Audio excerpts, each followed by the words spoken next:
Here we go.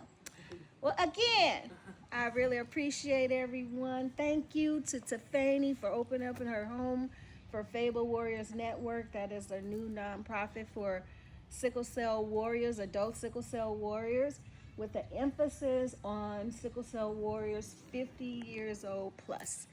I am a sickle cell warrior. I'm 59 years old. Sickle cell warriors are living longer. We usually have death sentences when we find out, when we're diagnosed, either when we're babies or when we're toddlers or youth. I found out I had sickle cell when I was 6 years old, and that was back in the 60s. The community didn't know much about it. My mom didn't know. I looked at her like, sickle cell. When the doctor said, your daughter has sickle cell, she looked at me, I looked at her, and we was like, what is that? And from there, my journey began to learn more about it.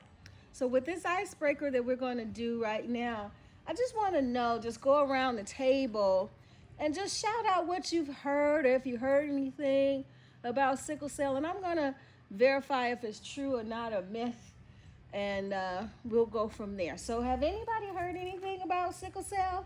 No. Okay, one gentleman said no. Yes, go ahead, Mike. Yeah, so I heard a little bit about sickle cell. Like I heard that the sickle cell runs um, very high in the black community. That Um, is true. It's a yeah, predominantly black disease, but it's not just in the black community. yes, Latinos, Asians, whites, all type of nationalities can get sickle Why do cell we get it more? because of where we come from. It's it deals with the Mediterranean areas of where we come from, and because of the mosquitoes, what happened was is that because of malaria, there was a mutation. If if you got malaria, what happened with the gene was is that it transmuted to protect the people from getting malaria, which was sickle cell trait. So if you got sickle cell trait, you wouldn't get malaria, it wouldn't kill you. But if you got the disease, you would then die from the disease, not the malaria. Oh, You see wow. what I'm saying? So it was a mutation. That's what happened. So do And they so, do blood transfusions and stuff like that? I'm sorry, say Do they louder. do blood transfusions? Yeah, because it affects the hemoglobin. And the normal hemoglobin for a human being, for men, it's like 14, 16. For women, it's like 12 to 13. And if your hemoglobin drop below that, like for sickle cell warriors, some of us are 8, some of us are 7. We survive at those lower levels. And if we drop like into the 6 and the 5, then we need blood transfusions because we have to keep the hemoglobin at a functional normal level for our bodies. So what's the side effects of it? Oh, it's a lot of side effects to sickle cell because wherever the blood flow, the sickle cell can go from head to toe. The sickle cell is there. So what happens is the normal red blood cells are round. The sickle cell, because of the name sickle, the cell is sickled. And so therefore, when that cell comes, the life expectancy for that cell is only 20% less, than it lives 20% less than the normal cell. It dies off. So when that cell begins to die off in the body, it causes pain. And that's how we get the sickle cell crisis. It's called a lot of pain because by them being sickle, they clump together. And when they clump together in the blood vessel, that means that oxygen and blood is not moving no, in that area. And so that organ, that muscle, the tissue, the bone is actually dying. And so that's very painful. Oh, wow. I didn't know that. Anything else you heard? Did you go through that? Yes, I go through that maybe once or twice a month, depending on, you know, my stress level, my mental health, whatever is going on in my life. I have to be very careful. What So about your diet? Does that have something to do with it? diet is very crucial. You know, any with any disease, if you take care of yourself and eat right, exercise, that's just a given.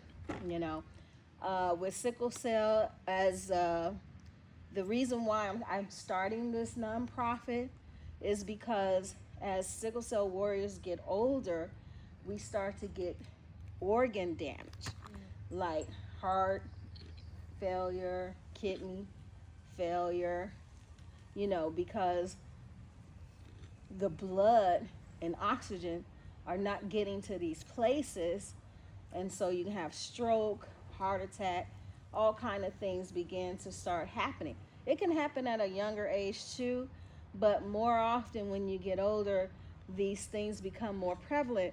And so with the research that's going on now with the gene therapy and the new modalities that they're bringing out, it's not for patients over 50. They're not doing the studies on patient over 50. So I'm like, well, if we can't do these curative measures, then what is for us?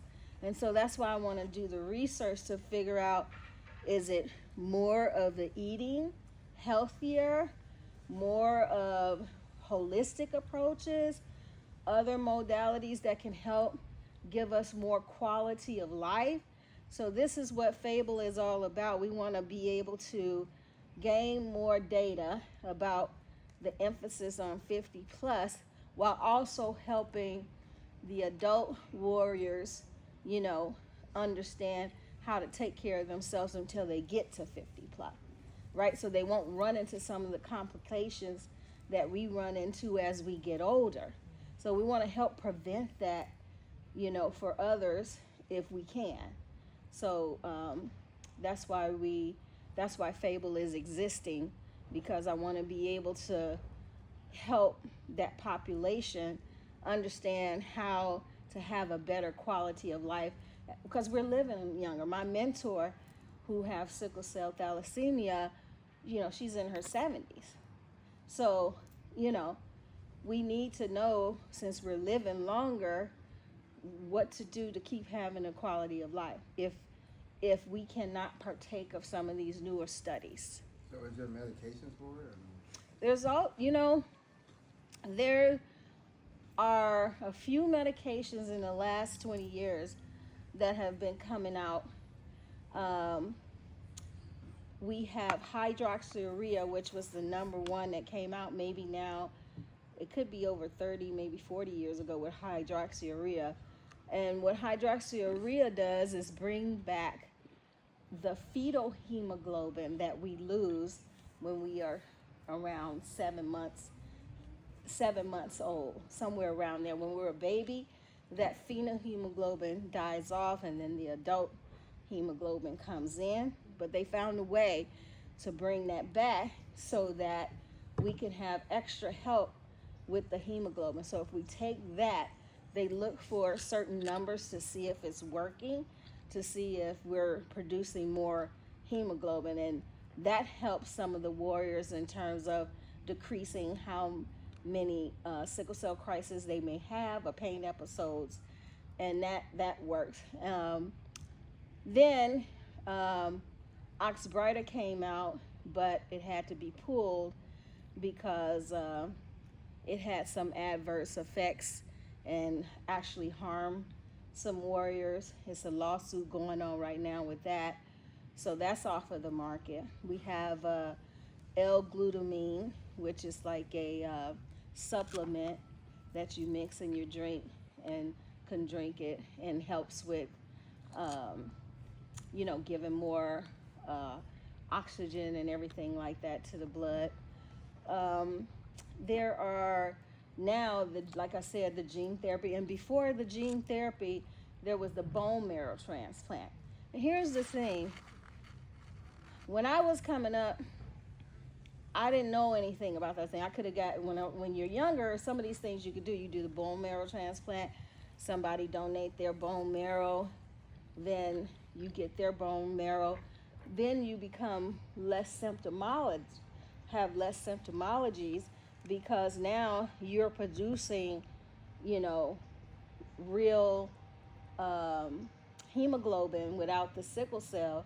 So that means you will not be symptomatic in terms of having crisis, but you still carry the disease. So it's not like a total cure, but it's a cure in which it takes away having the crisis because now you're making the hemoglobin that you need and the red blood cells that you need, and so that takes away having the crisis. Sometimes there's some adverse effects. Sometimes they could be successful or not, like this gene therapy. You have to worry about if you're young, if you want to have kids or not, because you could become sterile. So you might want to freeze your sperm or eggs, for future references if you want to have kids in the future. So it's a lot of things you have to consider moving forward with being able to have some of these new curative measures, right? So right now, different studies are going on. We're researching it, and we just want to make sure that we can educate warriors on what's best for them and make the better choices, for their lives. What do you need from us today to continue to be an advocate for Fable? What do you need from us, you know, to push the cause, push Fable, out into the world, into the network?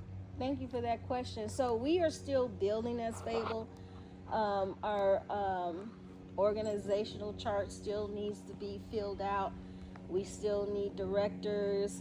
We still need people in position to help run Fable, to promote it, to get fiduciary responsibility, making sure that everybody understand when you come into the organization, it's just not the president's job, but it's all of our job to get the word out, to build the infrastructure to where we want it to be, and to put the financial backing to it so that we can promote, hire, build programs, like any other nonprofit. We want to be able to have programs.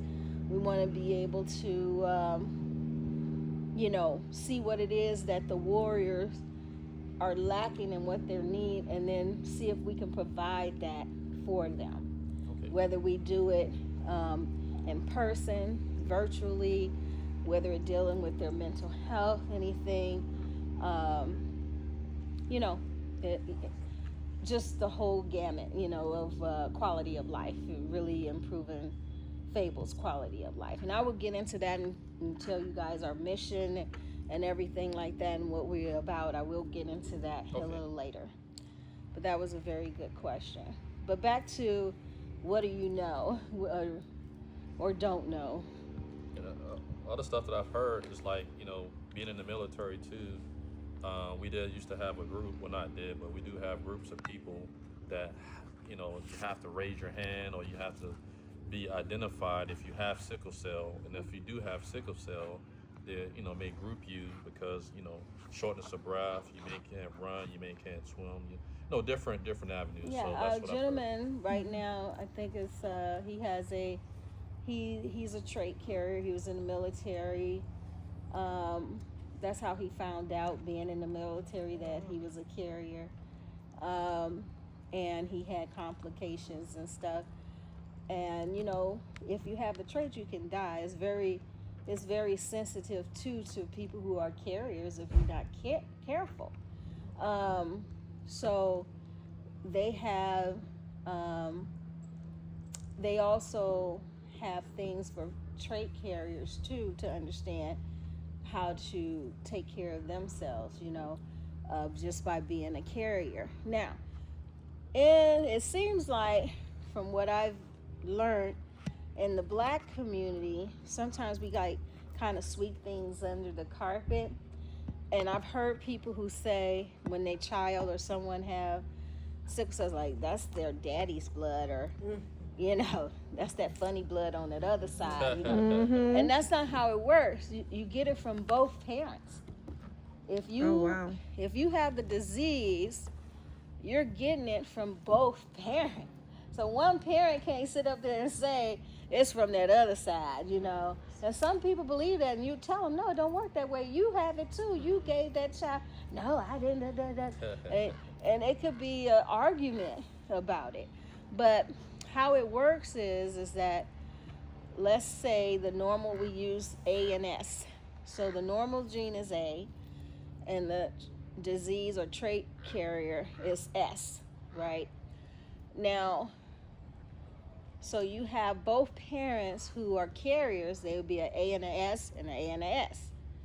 So what you have is, when they get together, either their two A genes could get together, they can produce a normal child, or one parent can put forth a normal gene and the other parent put forth a disease gene. If you get an A and an S, now the child is a carrier. Now, one parent can put forth an S gene, and the other parent can put forth an S gene. Now that child is full-blown sickle cell. So that's how it works.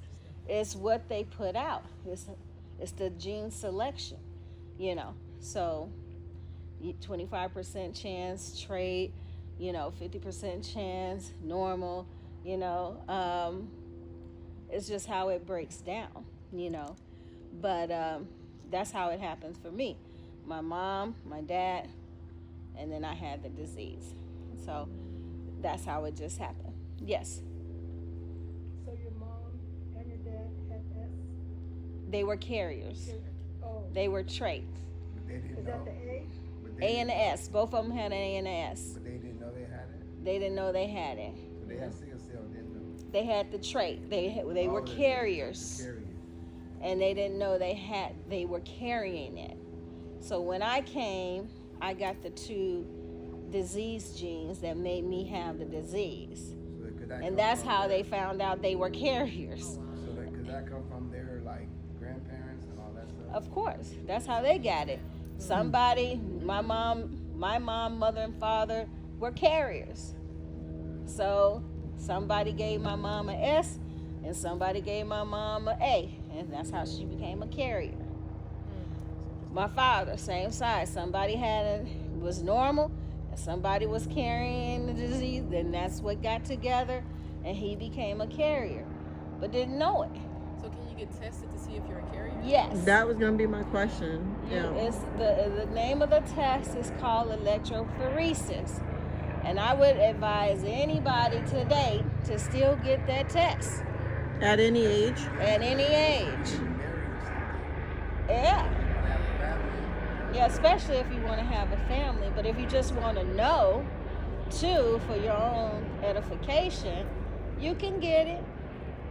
Is there a phobia of it? Say what we're saying, if you want a family plan and you come along and this person you're dating, love of your life, and you're like, oh, well, I need you to get tested before we get serious. Yeah, and that's what I had to do with my son's father. And thankfully, he was understanding and he didn't mind getting tested. And that's why my son is only a carrier, because I took the time out to have that conversation with him. It's like, I got this thing, right? I need to know if you got this thing. Because if you do, we're going to mess up our child really bad. So I have a question. If you're a carrier, can you later in life have the full-blown sickle cell? No, No, it okay. doesn't work that way. Okay. It doesn't advance. Okay. No, you just be a carrier. And you have to watch out for what you're going to reproduce. That's all. Okay. Yeah. Yeah, my question too. Oh, you can go ahead. I just want to know if there's people that say, oh, sorry, well, we can't date. That's right. And it's their right. And we as warriors expect a person to be that honest with us. Why? Because it's no joke being a caregiver. It's no joke. And if you don't want to be someone's caregiver, you don't have to be. And you have to be real with yourself and be like, I don't think I could, stand visiting you in the hospital all the time. And when you're sick, I got to wait on you hand and foot. Because look at me now. I can walk around, but when I'm sick, I can't do this. I'll be like, can you get me this for me? Can you do this for me? Can you do that for me? Can you do this? I need this. I need that. It's real. It's real. It's real. It gets really real. And yeah. So it's like, I don't know if that's why I'm single today, but I know if I have a loved one in my life, I have to have this conversation because I got to give that person a choice to be my caregiver, to be there for me, or we need to come up with a plan. Do we have enough money to get me a caregiver if you don't want to be my caregiver? You know what I mean? Maybe you don't have to be it. We could still be together, but maybe there's some other alternative we could do. But these are things we can talk about, Some of us, as we grow up, all we want to do is just be so-called normal. And with sickle cell, anything can trigger it, whether it's the weather, if I step wrong, if you say something to me and it emotionally affects me, if it's a certain kind of stress or a stressor, anything can trigger it. If the wind brushed my body wrong, if it's too cold, if it's too hot, if I laugh too much, if I stay quiet. I mean,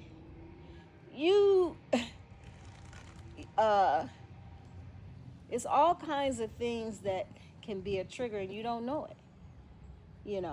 Sometimes you could be asleep and it just wake you up out of your sleep. Sometimes you can just sit down and you sit down wrong and something start hurting, right? It's a medical, it's medically fragile. The person is medically fragile.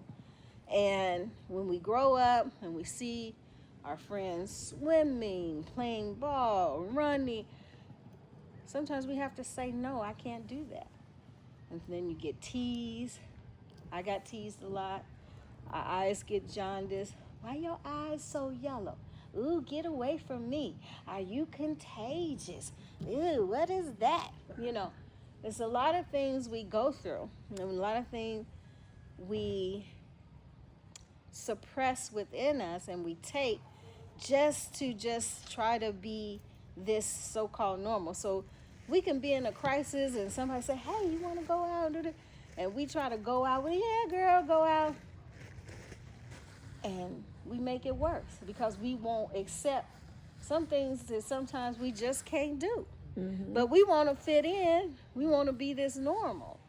And so we, different organizations, like I'm from the south side of Chicago.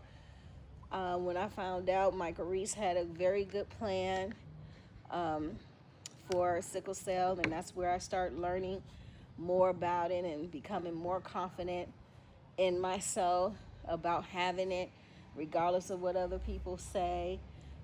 So it's a thing that you have to build yourself up to just be in this world, because people could be very cruel. People could be very insensitive, and they'll say things I don't think they really, if it's knowing, it's like, why would you do that, But I'll give them a benefit of doubt and say, they say things out of ignorance and don't know how it affects people. It's very harmful to the mental growth sometimes, to our mental growth, because we will take on so much and we will drag ourselves till we can't drag ourselves anymore. And then we'll go to the hospital and get treatment and everything like that. But something in us be wanting to prove, I can do it. And sometimes we're just hurting ourselves, and it's no good to do that, Just to tell you a little bit about what goes on with a person who live with this disease. There's many stars that have it, but you don't see anybody really doing any big fundraising for it. You don't see them on any of these game shows trying to win money for the different non-profits that already exist to help with sickle cell. And it's like, why is that? Why is that? Well, sickle cell is really steeped in the racial aspect of the United States, because the Black Panthers were the first to start doing the food drive and the sickle cell drive, the testing. So when you associate it to something like that and it becomes political, then, you know, it doesn't get much traction. You're black too when they think, you know, oh, it's just a black thing too, and you have that racial component. And to this day, when we go to hospitals, we are considered drug seekers, which we're not supposed to be considered that, because the NIH has wrote about how to specifically take care of sickle cell patients. We are on the list as high risk. So when we go to emergency, we are supposed to get top level care. But because of this skin color, they don't give us top level care. We are always advocating for good quality treatment in the emergency room. Sorry, one of the guests, hold on.